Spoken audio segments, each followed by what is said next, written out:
Graça e paz, igreja. Sejam bem-vindos a mais um EBD Online. É motivo de grande alegria estarmos mais uma vez juntos, né? Você aí da sua casa, eu aqui. E estamos felizes porque mais uma semana o Senhor tem nos sustentado, tem nos dado força para prosseguir em meio aos dias difíceis. Como os irmãos sabem, nós temos estudado o livro de Mateus, o Evangelho segundo Mateus. E na lição de hoje nós vamos estudar um recorte do capítulo 16. Então, peço aos irmãos que abram as suas Bíblias, peguem caderninho para anotar, quem quiser anotar, e fiquem atentos, né, ao que Deus tem para falar no coração de cada um de nós. Vamos orar em nome de Jesus. Senhor, muito obrigada, Pai, pela tua fidelidade conosco. Obrigada, meu Deus, por ter enviado o teu Filho Jesus para morrer uma morte de cruz e ressuscitar, Senhor, e para nos salvar dos nossos pecados, Senhor. Nós somos felizes, Senhor, porque o Senhor é bom conosco, sua graça nos alcançou, Pai, o Senhor é fiel, o Senhor tem nos sustentado, Pai, apesar dos tempos difíceis, Pai, o Senhor tem estado ao nosso lado. O Senhor tem sido Emanuel, Deus conosco, Pai, e nós te agradecemos e te louvamos, engrandecemos o teu nome por isso, Senhor. Eu te peço em nome de Jesus para que o Senhor possa visitar cada lar, Senhor, de cada irmão, Senhor, que tem acompanhado, que está acompanhando agora a EBD, Pai, que o Senhor possa ser com cada um, Pai. O Senhor possa ser a resolução do problema de cada um, o Senhor possa ser a resposta que cada um está buscando, Pai. Em nome de Jesus, Senhor, que através desse tempo que nós temos estado juntos aprendendo, Senhor, na EBD Online, Pai, o Senhor possa falar ao nosso coração, o Senhor possa nos ensinar, o Senhor possa moldar, Pai, o nosso caráter, para que ele se torne mais parecido contigo, Pai. Te peço em nome de Jesus que perdoa os nossos pecados, nossas falhas, Senhor, e nos ajuda, Pai, a continuar prosseguindo. Recebe, Senhor, o nosso louvor a Ti, Senhor, nossa adoração, Pai. E em nome de Jesus, fala aos nossos corações. É isso que eu te oro. Amém.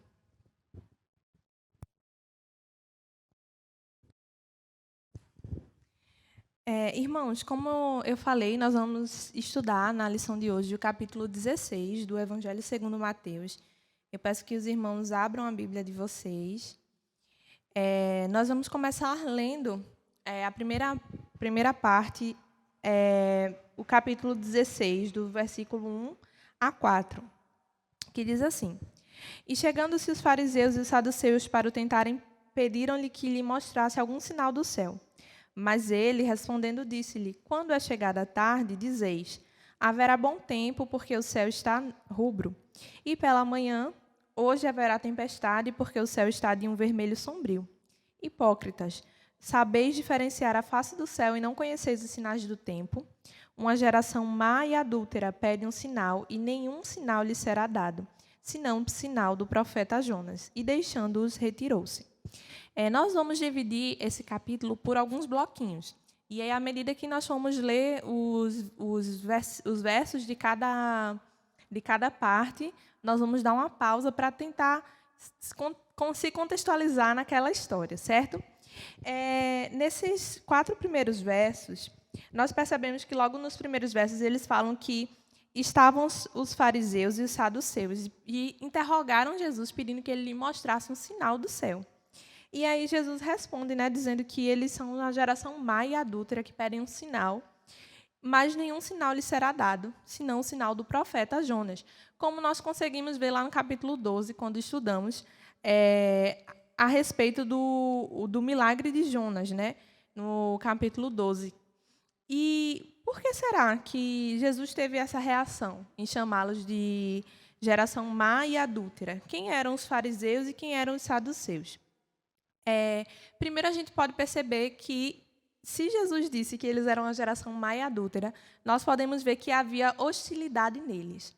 A intencionalidade do coração deles de pedir um sinal não era porque eles conheciam a Cristo, eles viam Cristo como o Filho de Deus, mas é porque eles tinham uma hostilidade, um coração perverso. E mesmo que fosse dado um sinal, eles não creriam, porque eles tinham um coração endurecido. Os saduceus, eles eram a classe rica, a sociedade rica daquela época. E os fariseus eram os mestres, os homens da lei. E era incomum que essa classe ela se juntasse. e eles se juntaram para um propósito em comum, que foi o quê? Interrogar Jesus.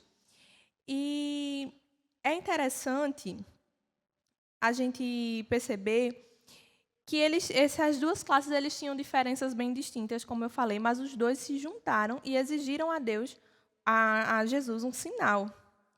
E aí Jesus responde, né, que eles são uma geração má e adúltera e pedem um sinal. A resposta de Jesus a esse grupo era o seguinte, irmãos. Ele diz assim que o único sinal que eles vão receber é o sinal de Jonas. E esse sinal de Jonas, se a gente voltar lá no capítulo 12, nós vamos ver que lá no Antigo Testamento fala que o que era o sinal de Jonas? Não era a questão de Jonas ter ido parar na barriga de um grande peixe, mas era a mensagem que Jonas levou ao povo, que mudou a vida do povo.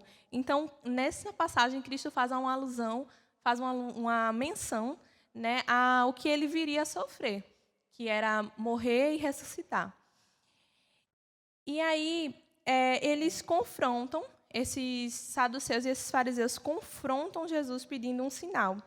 Mas nós podemos ver aqui que, na verdade, eles eram cegos, eles tinham um coração endurecido, eles eram incrédulos. E aqui, Jesus ele adverte eles, ele fala, né, vocês são uma geração má, incrédula, vocês me pedem um sinal. E, na verdade, vocês, mesmo que eu desse um sinal, vocês não iriam crer. E aí Jesus se retira e nos versículos que seguem, ele fala assim, nós vamos ler agora do 5 ao 12. E passando seus discípulos para outra banda, tinham se esquecido de fornecer-se pão. E Jesus disse, adverti e acautelai-vos do fermento dos fariseus e saduceus. E eles se perguntavam entre si, dizendo, e por que não nos fornecemos de pão? E Jesus, percebendo, disse, por que vocês se perguntam, homens de pequena fé, sobre não vos ter fornecido pão? Não compreendeis ainda que nem vos lembrais dos 5 pães para 5.000 homens, e de quantos cestos levantastes, nem dos 7 pães para 4.000, e de quantos cestos levantastes? Como não compreendestes que não vos falei a respeito do pão, mas que vos guardasseis do fermento dos fariseus e saduceus? Então compreenderam que não dissera que se guardasse do fermento do pão, mas da doutrina dos fariseus. E aí aqui nós temos uma outra parte. Jesus ele dá essa resposta aos fariseus, ele se retira com os seus discípulos, e os discípulos eles estão preocupados pela falta do pão. E aí Jesus lembra a eles, né? Vocês não se lembram? Ele adverte a respeito do fermento dos fariseus, e os discípulos acham que é a respeito do alimento físico. E aí ele lembra, né? Vocês têm tão pouca fé, vocês não lembram que eu multipliquei os pães e os peixes, né? Nós lembramos de passagens anteriores das multiplicações. E ele depois explica que, na verdade, quando ele fala a respeito do fermento dos fariseus, ele não está falando de um alimento físico. E os discípulos eles não tinham compreendido isso. Quando ele fala a respeito do fermento dos fariseus, os discípulos pensaram que era realmente alguma coisa relacionada ao alimento físico. Mas Jesus ele estava falando a respeito do alimento, das doutrinas, para que eles não se misturassem, porque eles tinham acabado de ver um cenário de um povo que tinha um coração incrédulo, que pedia a Deus, tentando a Deus um sinal, a Jesus um sinal.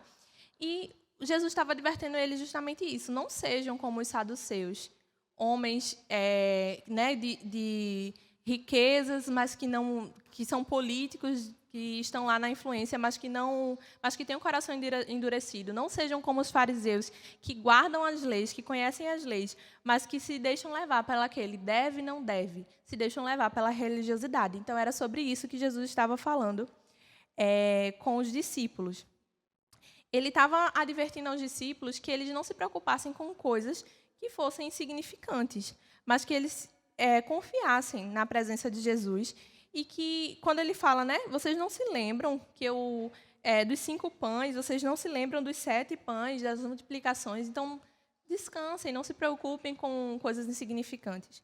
A mesma coisa acontece com a gente, né, irmãos? Quantas vezes a gente está tão preocupado com coisas ao nosso redor e nós esquecemos de contar as bênçãos que o Senhor tem feito pela gente. Esquecemos quantas vezes o Senhor já nos supriu em tantas as situações. E aqui Jesus ele estava advertendo, não se deixem levar pela, se a gente fosse aplicar os dias de hoje, não se deixem levar pela religiosidade. Às vezes a gente pede a Deus sinais, mas a gente tem o coração tão endurecido, tão incrédulo, que muitas vezes, mesmo que esse sinal chegasse, ou mesmo que ele chegue, nós talvez não creríamos, porque estamos com o coração aí cego, como os saduceus e os fariseus, que questionaram a Jesus.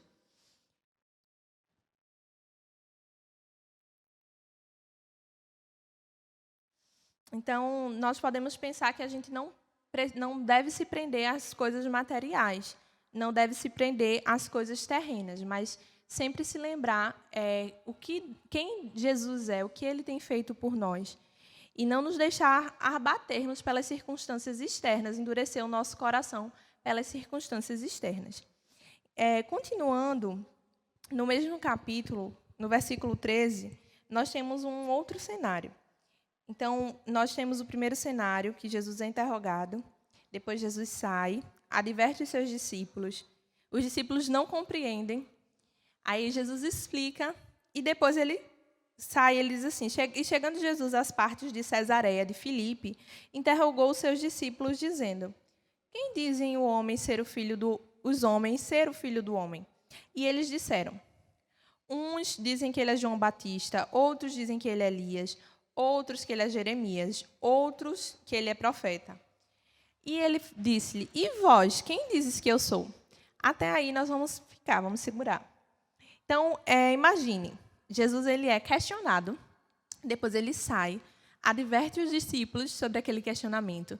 Os discípulos não entendem, ele explica, e aí depois ele vai e lança essa pergunta. Quem é que os homens estão dizendo que eu sou?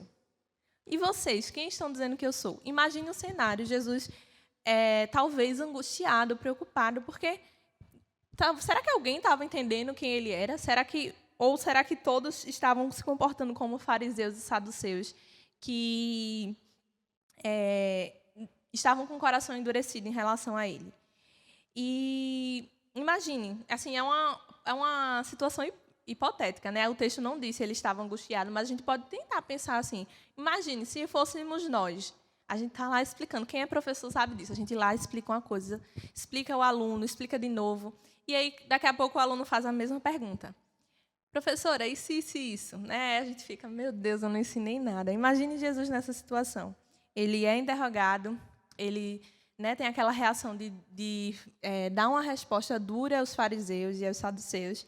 Aí ele adverte os discípulos não entendem. Eu fico imaginando que talvez ele pudesse estar assim, meu Deus é uma expressão nossa, né? Mas será que ninguém está entendendo nada?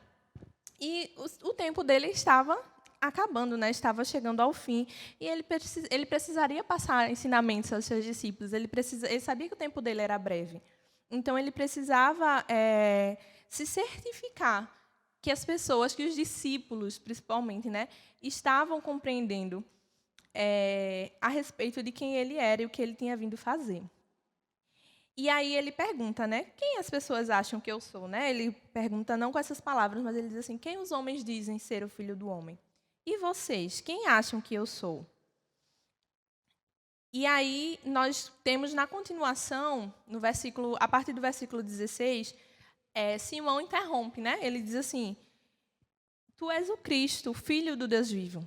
E Jesus respondeu, disse, bem-aventurado és tu, Simão, porque não foi a carne e o sangue que te revelou, mas meu Pai que está nos céus. Pois também eu te digo que tu és Pedro, e sobre esta pedra edificarei a minha igreja, e as portas do inferno não prevalecerão contra ela.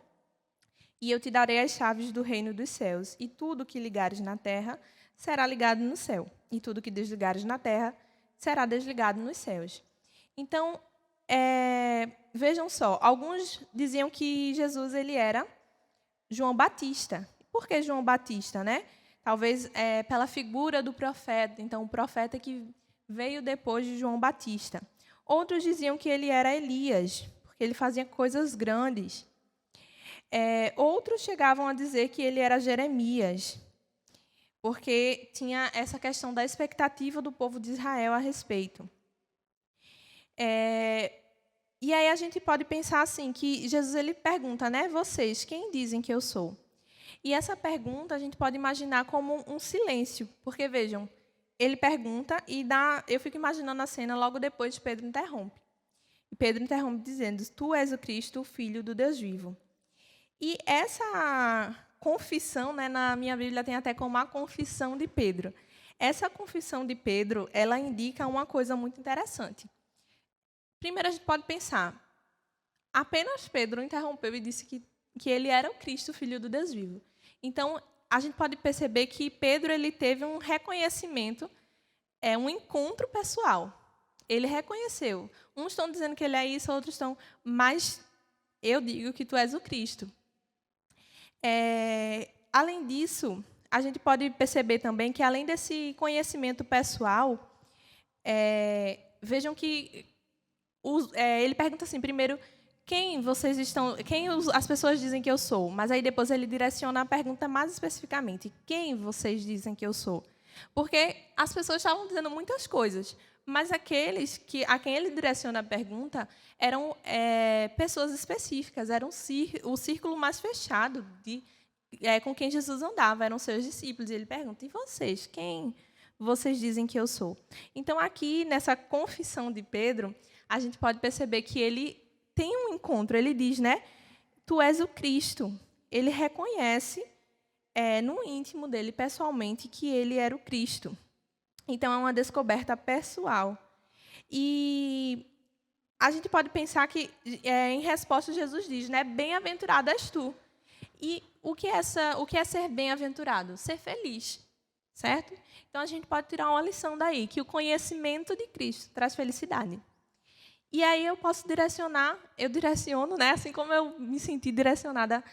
E você, pessoalmente, colocando o seu nome. E você, Edilane, quem você disse que eu sou? Imagine que nós estivéssemos lá diante de Cristo, nós fôssemos um dos 12. Ele perguntasse, e você, quem diz que eu sou? E você, irmão tal, quem diz que eu sou? E você, irmã, quem diz que eu sou? E a gente pode parar assim, quem a gente acha que Deus é? Será que se um amigo chegasse para a gente e perguntasse assim, Edilane, quem é Jesus? Será que nós saberíamos descrever ou a gente diria assim, numa biografia breve, Jesus é meu Salvador, ele morreu e ressuscitou pelos meus pecados. Será que isso basta? Será que isso é um profundo conhecimento de quem Cristo é? Então, a gente pode tirar alguns ensinamentos. Primeiro, que nesse pequeno trecho da confissão de Pedro, Jesus primeiro ele pergunta quem as pessoas estão dizendo que eu sou, e depois ele direciona para o pessoal, quem você diz que eu sou? E aí, em seguida, quando Pedro confessa que ele é Cristo, né, que ele é o Filho do Deus vivo, ele diz, bem-aventurado és tu, Pedro. Então, o conhecimento de Cristo, ele nos traz felicidade. Esse bem-aventurança é trazer felicidade. E a gente pode pensar, irmãos, que desde antigamente, desde os primórdios, né, as pessoas possuem dúvida acerca de quem Cristo é, acerca de Jesus.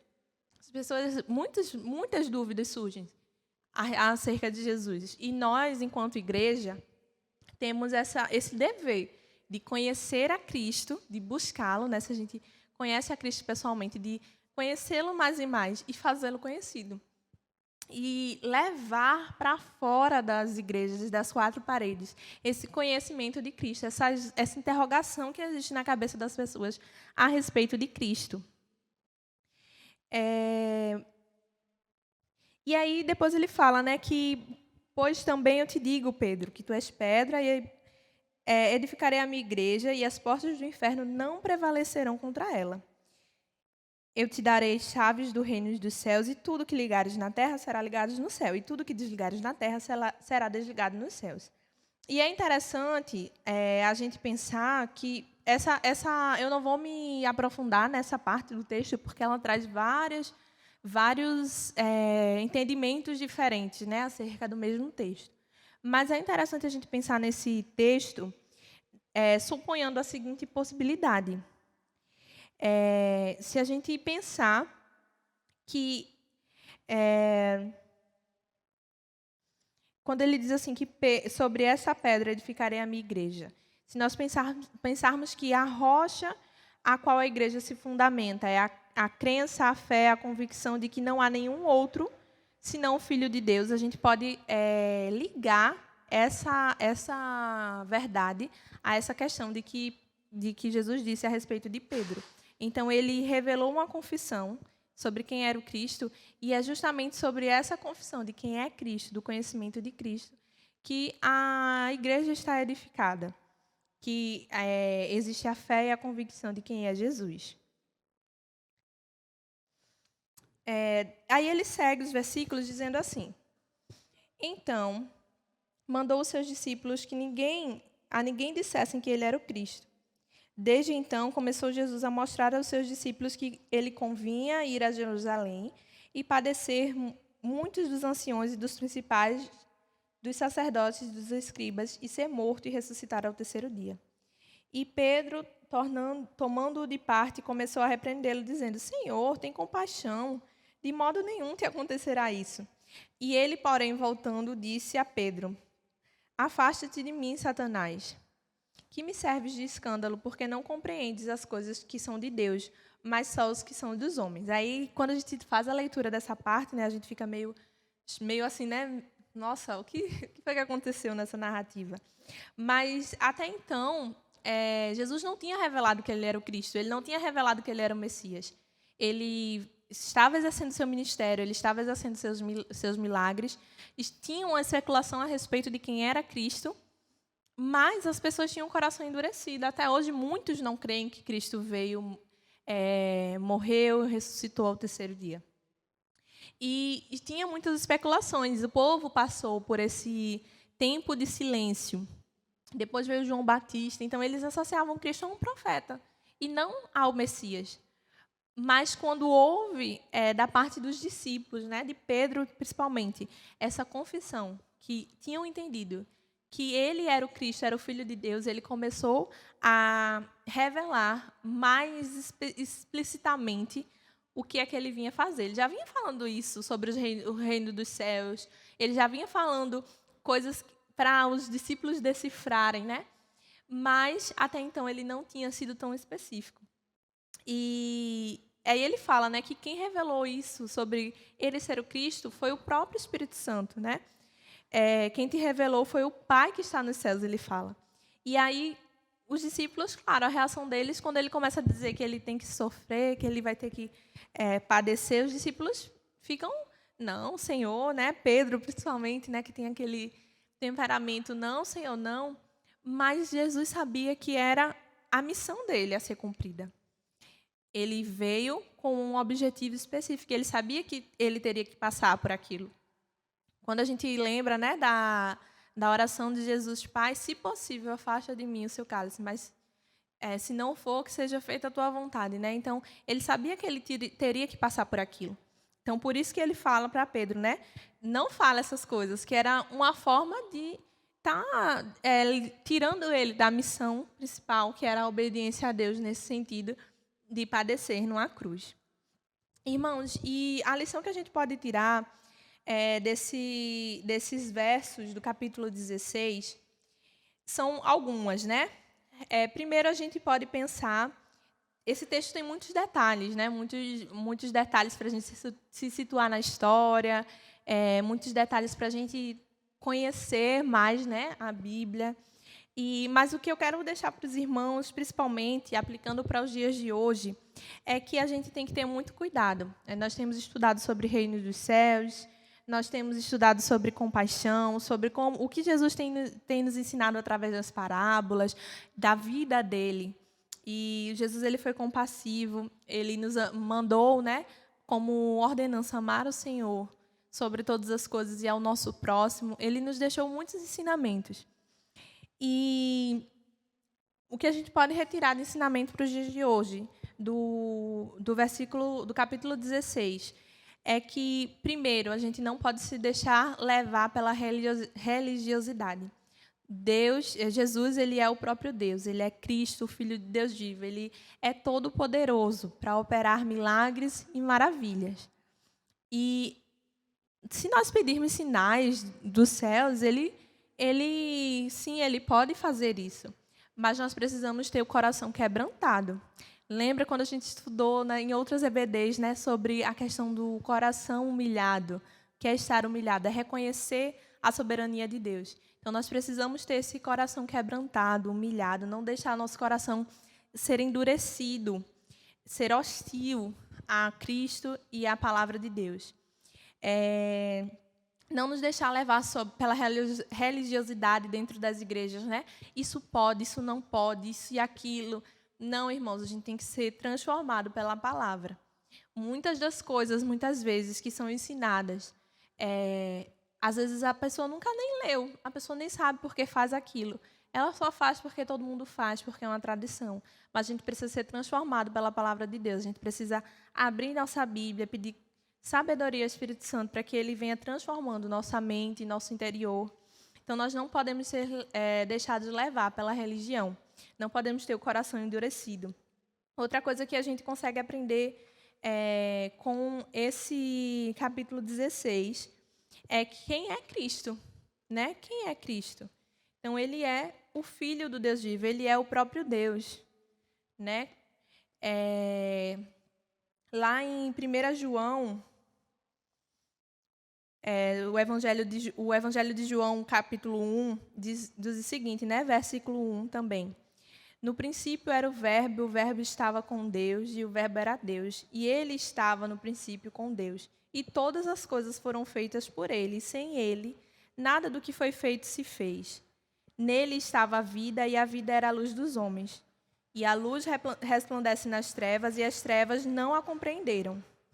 Então, a Bíblia, os evangelhos principalmente, eles estão repletos de mensagens, né, de passagens sobre quem Deus é. Então, nós precisamos abrir a nossa Bíblia, estudar e buscar conhecer, buscar o conhecimento acerca de Cristo. Então, fica como lição para a gente. Primeiro, não ser levado pelas religiões, não deixar o nosso coração hostil, não ser cegos a respeito de quem Deus é e dos milagres que Ele opera. Não deixar que as doutrinas vãs elas sejam um fermento para nós também, né? Não deixar que esses ensinamentos falsos se formem dentro das nossas comunidades de fé, dentro das nossas igrejas. O segundo ensinamento é que nós precisamos conhecer a Cristo e fazê-lo conhecido. Então, as pessoas podem dizer quem Cristo é. Aqui na igreja a gente pode chegar e dizer, olha, Jesus é isso, Jesus é bom, Jesus é o príncipe da paz, é conselheiro, mas você precisa... Vai chegar uma hora que o Senhor vai perguntar, e você, quem disse que eu sou? Você precisa conhecer a Cristo pessoalmente. E você precisa também levá-lo. Imagina se alguém te perguntar, você é cristão, me diz quem é Jesus para você? E aí, na hora, a gente ficar sem resposta. Então, a gente precisa buscar conhecer a Deus, conhecer a palavra de Deus, para poder responder também essas questões que, como eu disse aos irmãos, né, desde muitos tempos até hoje em dia, muitas pessoas têm interrogação acerca de quem foi Jesus, de quem é Jesus, né, como foi a vida de Jesus. E nós temos, como cristãos também, que conhecemos a Deus, essa responsabilidade, né, de conhecer a Cristo e fazê-lo conhecido. Então, irmãos, eu encerro aqui a minha exposição de hoje, né? A exposição de hoje. Espero que o Espírito Santo possa falar ao coração dos irmãos, que os irmãos possam refletir sobre essas verdades, né? Quem é Deus? Quem é Jesus? Né? A gente, com as crianças, a gente costuma fazer sempre uma cantata, né? Quem é Jesus? E aí tem toda uma músicas ensinando sobre quem é Jesus, que ela precisa conhecer pessoalmente. Então, eu deixo aqui também o convite para os irmãos. Às vezes, a gente está tanto tempo dentro da igreja, né? E talvez não tenha parado para pensar nessa questão. Quem é Jesus para mim? Ou nunca parou para ouvir a voz do Senhor dizendo, e você, quem diz que eu sou? Né? Ouvir o Senhor nos chamar. Então, que os irmãos possam estar com o coração atento, quebrantado, e possam buscar conhecer mais a Deus, não se deixar levar pelos falsos ensinamentos, não endurecer o coração. Eu sei que os dias têm sido muito difíceis e muitas vezes a gente fica assim bombardeado de coisas, mas a gente precisa continuar crendo que Cristo ele é soberano sobre todas as coisas. Ele é a paz que inunda nosso ser. Ele é o Emanuel, Deus conosco. Então, eu espero que os irmãos possam refletir sobre essas verdades e que Deus possa continuar abençoando os irmãos e dando sabedoria. Eu gostaria de deixar só como recado que logo mais, às 17 horas, né, nós voltamos com os nossos cultos presencial e online, mas vai ser uma alegria cultuar aqui no templo com os irmãos às 17 horas. Voltamos para o horário das 17 horas, o culto de louvor e adoração a Deus. Amém? Deus abençoe. Até o próximo domingo, se Deus permitir.